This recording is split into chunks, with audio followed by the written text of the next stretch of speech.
dapat niyong malaman, hindi deserving na makamit pa ng bayan natin ang mga yan. At kumbinsido ako dahil kilala ko na ang Pilipino. Nasa dugo na natin ang korupsyon at pagsisinungaling. Hindi ako naniniwala kahit kailan na tayo magiging ang dakilang bayan sa darating na panahon. Salamat sa namin ng mga tao.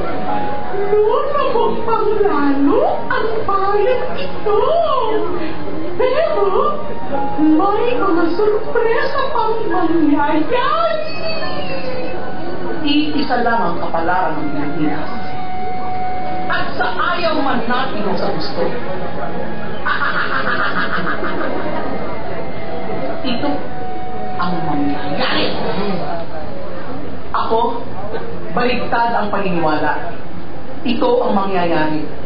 At sa ayaw man natin o sa gusto, iisa lang ang kapalaran ng Pilipinas. May mga sorpresa pang mangyayari. Lulubog pang lalo ang bayan. Pero salamat sa gagawin ng mga tao, tayo'y maging isang bayang dakila sa darating na panahon. Hindi ako naniniwala kahit kailan na nasa dugo na natin ang corruption at pagsisinungaling. At kumbinsido ako dahil kilala ko ang Pilipino. Hindi deserving na makamit pa ng bayan natin ang mga yan. Bago ang lahat, dapat niyong malaman na aahon tayo sa kahirapan at titigil ang katiwalian, na ang ekonomiya natin ay magiging matatag. May magandang kinabukasan ang Pilipinas. Nagsisinungaling ako kung sasabihin ko sa inyong hindi tayo kailanman magiging isang bayan ng Latina. Eh kung balik na rin natin ang lahat, ito ang katotohanan.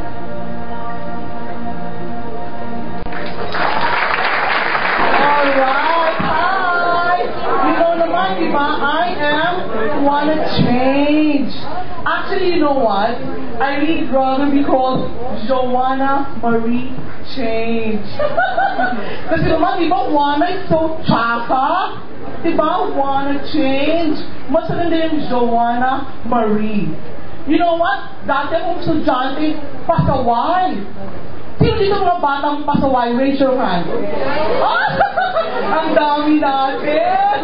Alam mo, pero ako, nag-change na ako. I will tell you a story about me, ha? Alam nyo kasi, sa totoo lang, okay naman ang life ko eh.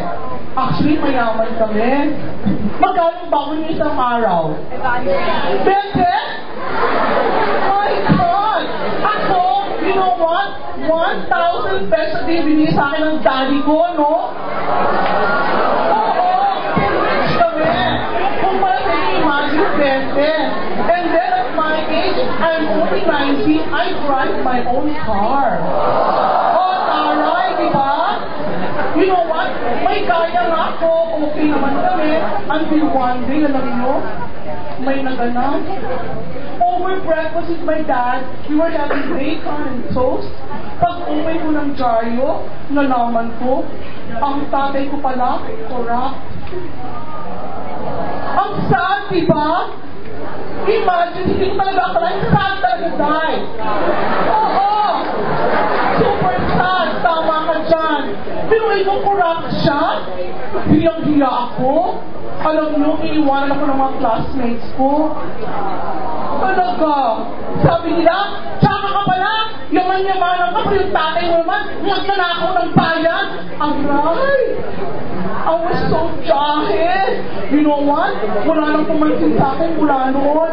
I had no friends. Mabuti na lang, may nakilala ko mga ibang youth na hindi naman masyadong judgmental. Yung mga taga-grupo dito, yung nag-set up itong Pilipinas 2.0, sila Tita Gloria, they accepted me. Kaya mula noon, sabi ko, I think I am given the chance to change. Alam ko, sumali ako sa mga grupo na gumagawa ng mga pagbabago para sa bayan. Join ako ng join ng mga rally.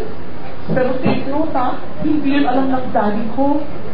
Kasi di ba naman, pag nagbabago ka, hindi mo naman pwedeng pasabagay, tatay ko yata yun. O maging kaya ako noon. So, wala knows. Pero ganun pa man, attend ako ng mga meeting, nagbago ang life ko. Hindi na ako masyadong pasaway. Tapos sinaman lamang ko, yung daddy ko, ang kapal ng test, tatakbo sa 2010. Tak lang yun. Huwag niyo siya ginagawa, ha? Pag nakakita kayo ng Mr. Change doon, tatay ko yun.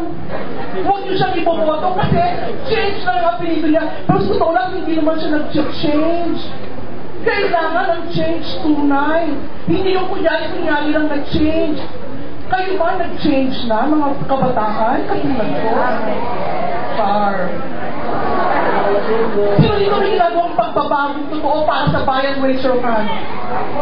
Ikaw? Ikaw, ate. Sige nga, tumayo ka. Tumayo ka.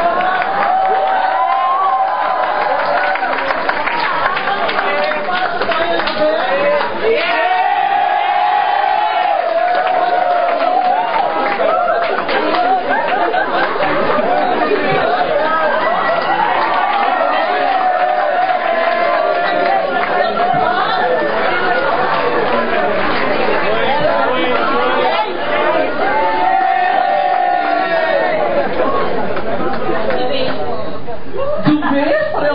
Jay! Okay na? Ay, kailangan para sa bayan, Jubel. Ano po,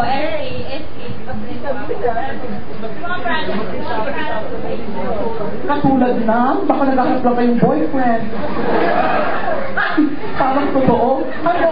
Ano po, syempre po yung mga liga-liga, Oo, di ba? Appear, alam mo, Jubel, dapat kang tularan ng mga taga-PLM na iba pa. Alam mo, hindi ko sa iyo, ha?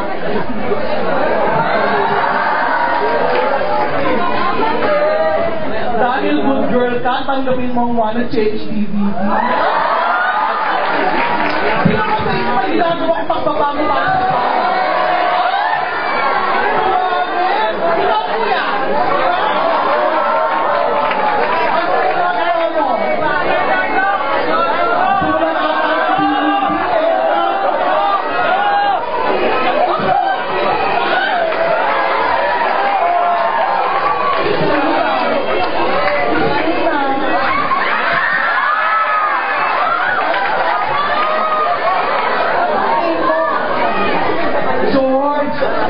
George, anong ginagawa ko para sa bayan ng pagbabago?